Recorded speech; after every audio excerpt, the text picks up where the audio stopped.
यादों के साए अब हर लम्हा दिल को घायते रहते हैं। हर खुशी तेरे बगैर सुनसान ललकती है। तेरी हंसी की गूंज जब दर्द का पैगाम देती है। और ख्वाब दिल में बस दासी बन के रह गया है।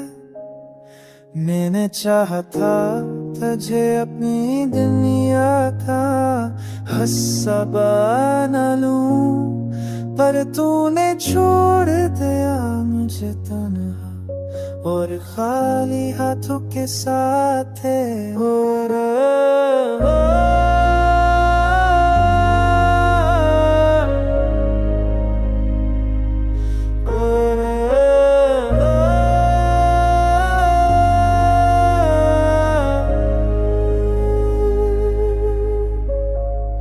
हर वादा तेरे लबों का जहर सा लगता है।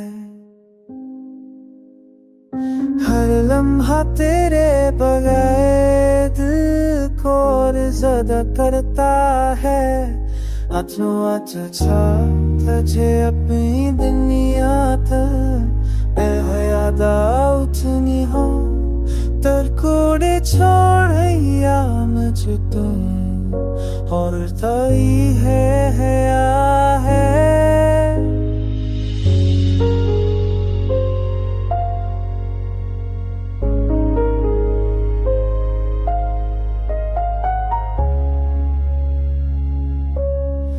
अब ना उम्मीद है ना सुकून की कोई रोशनी। मेरी जिंदगी बस यादों के अंधेरों में डूबी हुई है। मेरी धड़कनें अब तेरे नाम की सदा देती है, पर तू कहीं और है और मैं बस तन्हाई में खो गया।